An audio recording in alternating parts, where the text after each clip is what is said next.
Hello fellow audio nerds, I'm Steph, and this is Major Hi-Fi.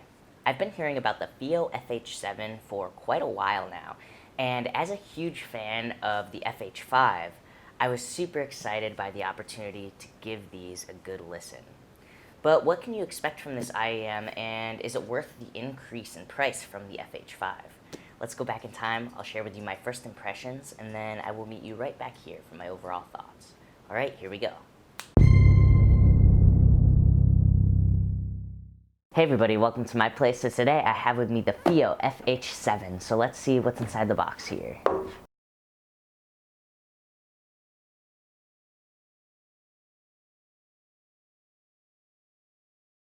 Alright, so as you'll see here, there's a bunch of different accessories, so let's go through it a little bit. First things first, we've got an assortment of ear tips here. Now, FiiO did this with the FH5 as well, but these are bunch of different tips. There's sort of the normal balanced silicone tips here. Comes in 3 different sizes. Some foam tips. Some tips here that accentuate the vocal. Some tips here that accentuate the bass. Couple of 2 flange tips for those of you that like more of a deep seal in there.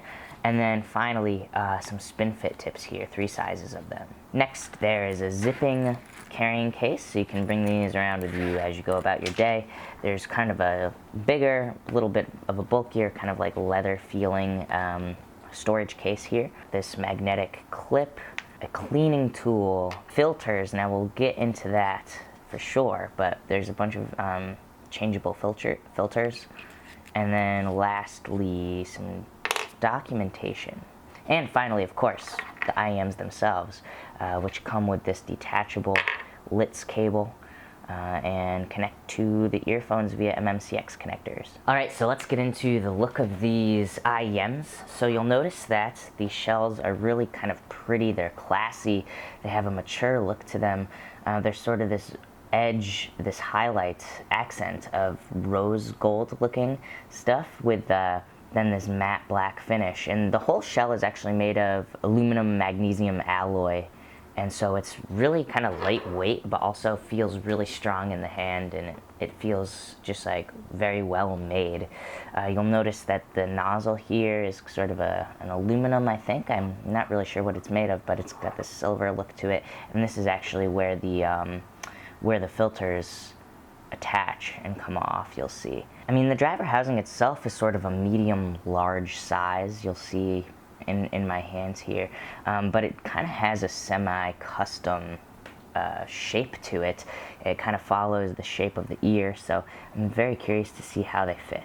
Something I like about the shape of these is that, see, these edges are so like curved, so it's not going to be really like harsh feeling on the ear, I don't think. Let's see how they actually fit here.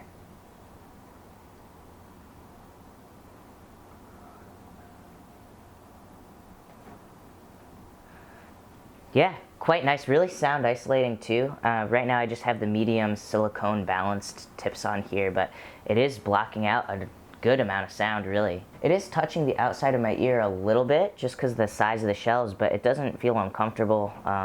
It was a little cold at first when I just put it in my ears, but it's not too bad. I actually rather like it. It seems comfortable, got a great seal, and I have relatively smallish ears, so these are kind of working well for me so far. Alright, so as for the cable, it is a LITS style cable. So what we have going on are, per side, there are 4 individually insulated conductors here, wires, that are braided together. They meet in the middle, and then all 8 of them join to make this one cable, braid together to make that cable. It's an absolutely beautiful cable, and while this is a little bit thicker than I usually would like, it's super easy to manage. It's a good length, just like standard kind of length with, you know, it's like not too stiff, so it's very easy to wrap up and take care of. Now, I love the look of this cable too because it has, you know, clear jackets on there, so you can see right through to the copper-plated silver wires in there. And yeah, I'm just very excited to give this cable a listen because it looks well designed, and yeah, I mean, FiiO, I love the cable of the FH5. It didn't have this same kind of like LITS style look. It was different, but I think that it did a lot of wonders for just like noise floor and that kind of thing, so I'm excited to give these a listen for sure. Before I do that, I do want to go over the filter situation just to show you what is going on here. So basically there are 3 different filter options.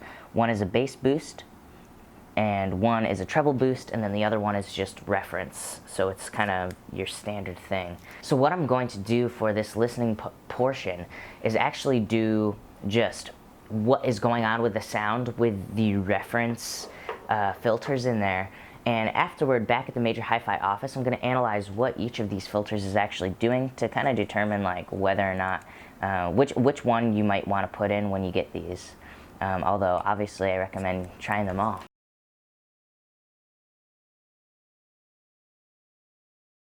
Alright, I was just listening to the song Desperado by Rihanna, and the low frequencies have a really nice feeling of quickness. Like from this song, the sub-synth that's going on the whole time, you could really hear it swell, because it's kind of part really swells and it moves a lot. It's actually not just like a static kind of pad. And as a result of that, the low frequencies didn't sound like super foundational, but rather really moved with the low frequencies that were happening.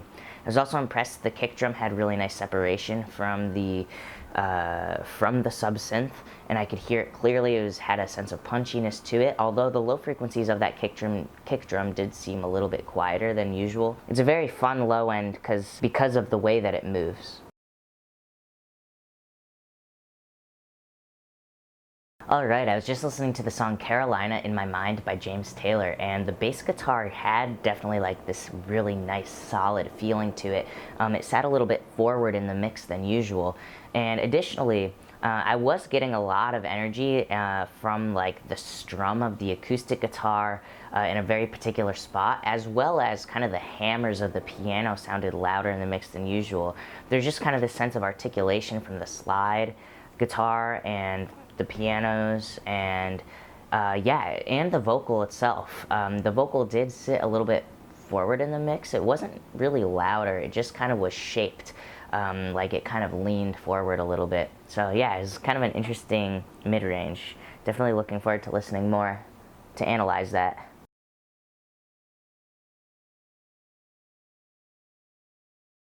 Wow, I'm super psyched on these earphones for this song. I was just listening to the song So Tender by Keith Jarrett.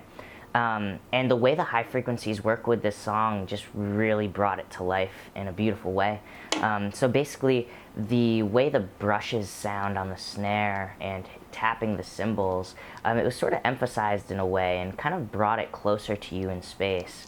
Additionally, the hammers of the piano were emphasized more than usual, and the way why this was so interesting was that there's definitely a quickness to that, and as a result, when the piano gets more kind of chaotic as the song goes on, as the part becomes more and more subdivided in the notes that it's playing, yeah, it just keeps up in a really impressive way and is able to maintain the harmonic complexity and the high frequencies with that piano. And then likewise, yeah, the cymbals definitely maintained their own sense of characters. You could hear the difference between the cymbals and which ones were being played. Had a lot of harmonic complexity, but they all kind of have this commonality, and I can't quite put my finger on it yet, but there's kind of a commonality to the sparkliness that they had when they came across. So yeah, I'm gonna keep listening for that as well.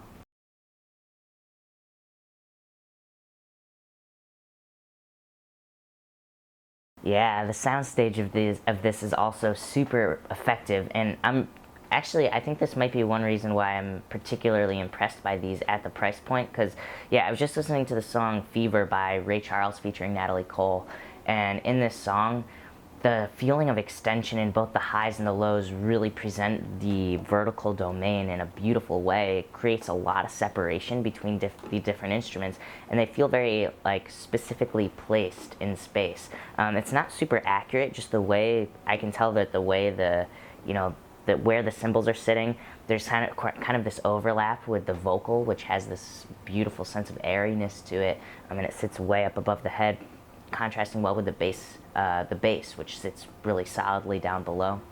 Additionally, the way the width came across was absolutely gorgeous, because in this song there's kind of these cymbal embellishments that happen every once in a while, and there's kind of instruments that are playing like with the width a little bit, but then those embellishments come out very wide and they're bright. So the way the high frequencies react to that with these is, yeah, it just sounds really great with this song.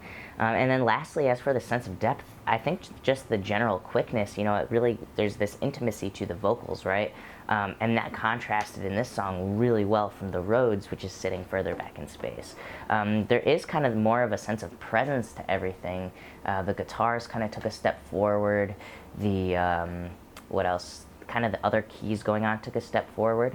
But that said, there is good contrast between things that are more specifically placed further back in space. Yeah, I'm definitely going to keep listening this week, and I will meet you back at the Major Hi-Fi office with my overall thoughts, as well as a little bit of an analysis on the filters and what the individual filters are doing to the overall sound. All right, here we go. So before getting into the sound characteristics, I want to point your attention right here to this, the FH5 video review, because I actually go into lots of detail about the way that the ear tips affect the sound. But let's get into the filters a little bit. So there are 3 filters: bass boost, treble boost, and reference. And basically the sound profile I go over when I talk about the sound is based on the reference filter. But to talk about the bass one first, the bass filter really sort of added a little bit of energy right around 40-50 hertz to my ear. Now what this did is it creates this bit of extra punch and also just a little bit of a different feeling of depth. The depth feels a little bit deeper. It feels like it kind of just creates this extra little energy, but it's kind of subtle, It's not going to give you this crazy big bass boost. What it's really doing is just kind of naturally altering the way those sound, with the way the low frequencies sound, and it comes across as just a little bit of extra punch. These earphones, and I'll definitely get into it a bunch, but they have a bright sound signature. The sound signature has a lot of energy in the lower treble, so when I saw that there was a treble boost, I was a little worried at first because I was like, wow, this is going to make these earphones kind of harsh. But the treble boost actually affects the frequencies that aren't the harsh ones. It really kind of gives a little bit of extra energy to the upper octave and the upper treble, and it really kind of steers clear of the lower treble where there's so much energy with these IEMs. So the result that comes across is it just kind of gives it a little bit of extra texture and a little bit of extra, like, it does something to the soundstage. It really kind of just gives it this extra energy up there. But it doesn't make it more harsh, for example. And then, of course, there's the reference filter, so let's get into the overall sound of these IEMs. The low frequencies have punch and groove. There's a lot of kind of quickness and spaciousness around the low frequencies as a whole. That said, I felt a little bit of a boost in the sub-region, right around what sounded to me like 30 hertz, and what this does is just provide a nice sense of depth and a sense of extension down there that kind of just gives the song this added energy, especially for subsynths or the really low lows of a kick drum. Additionally, I heard another boost somewhere around 60 hertz, and this just contributes to that overall punchiness I was talking about. Because of how quick the low frequencies feel, you get that punchiness anyway. Add to that a little bit of a boost around 60 hertz, and yeah, you get this really nice groove that you can really kind of feel. And it also helps to create a bit of separation between the kick drum and bass guitars, for example, when there's multiple low-frequency instruments. As for the middle frequencies of the FH7, yeah, they have a lot of great detail, harmonic complexity, articulation. There is a boost around what sounded to me like 200 hertz, and what this does is bring bass guitars forward. They feel very full-bodied, and they also kind of just sit a little bit louder in the mix than usual, but not in a way where the notes feel uneven. There's still this evenness to the way the notes really sit. I did hear a small cut around what sounded like 400 hertz to me, and the mid-range in general is also really quick and fast moving like the low end, so as a result there's sort of this spaciousness around it. Add to that the 400 hertz little baby cut, and it really just creates a beautiful sense of separation in the mid-range. Finally, the high mids definitely have a substantial amount of emphasis, and this really brings forward vocals, it brings articulation to attacks of snare drums and other drums, toms. It brings hammers of pianos really close in space. It kind of changes the character a little bit of the song, bringing things forward in the mix, but it also adds to this feeling of just having like a profound clarity in the high mids. As for the high frequencies of the FH7, they have definitely a feeling of emphasis and a feeling of just really pretty kind of extension to them. There's a lot of detail there, a lot of specificity to the high frequencies.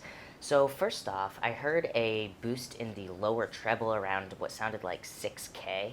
And what this does is it brings a lot of articulation to vocals, but something that bummed me out a little bit about it is that depending on the mix and the vocal, it sometimes came across as being a little bit sibilant. And actually in that case, I recommend the foam tips, and I also recommend just kind of being aware of that. If you listen to a lot of like kind of harsh vocals, these might not be the ones for you.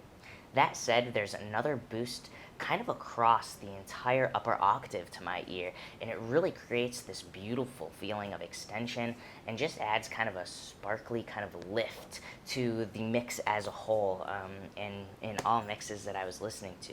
So I think that kind of high frequency response can be really, really pretty and also bring out a lot of specific things that you might have otherwise missed in like brushes of a snare drum, for example. Now finally, as for the soundstage, this is the part of these IEMs that really made me feel like they are well worth the money, and that kind of puts them in a league of their own in this price range. There's so much spaciousness around the notes, kind of there's that sense of quickness, and then also the frequency response I think supports it, but that spaciousness really comes across in the sense of soundstage. Now, first off, the feeling of extension in the highs and the extension in the lows really creates this beautiful contrast in the height and adds to a lot of separation between notes and kind of where they're sitting in space, and it just feels very specific where each kind of instrument and frequency range instrument is sitting in the vertical domain. Likewise, because of that spaciousness around the notes, it also really affects the feeling of depth, because even though the depth isn't super accurate because of the way the high mids really push things forward and the lower treble really pushes things forward, the way that it kind of comes across is that instruments that are mixed more darkly and are sitting kind of lower in the mid-range sit further back in space and contrast really, really well with then the extra intimate kind of vocals or horns or whatever it is. And then lastly, as for the sense of width, it definitely had this very expressive feeling of width. Now, I don't know, there's something about it that felt less solid in the center. However, that said, like, bass guitars did have that extra feeling of like solidity there. I think maybe just because of how quick it is, it can kind of feel a little bit like more expressive and like it moves a little bit, but that also really greatly affects the way the width comes across, and it becomes very just energetic, and mixes that utilize width to kind of make that emotional impact come through really well with these IEMs. Overall, the FiiO FH7 is my favorite FiiO IEM yet, and it's just a very expressive piece that has a lot of detail. It's very present sounding, so it kind of like brings things forward in a really expressive way, and just the quickness of it in general. If you like that kind of sound signature, you'll really, really like these, I think. Additionally, I think because of how energetic it is, how the soundstage comes across, it's well worth the money and the upgrade from the FH5 in my opinion. If you don't like as present of a sound, then maybe stick with the FH5, or go for something a little bit warmer. But if you like that detail, you'll really, really like these. Thank you so much for watching. For a little bit more detail on my experience with the FiiO FH5, check out the link in the description below. I've left a link to my article there. You can see more close-ups of the photos and all of that kind of stuff. Anywho, if you liked the video, please give it a thumbs up, and for more videos like this, be sure to subscribe. Alright, I will see you next time. Bye.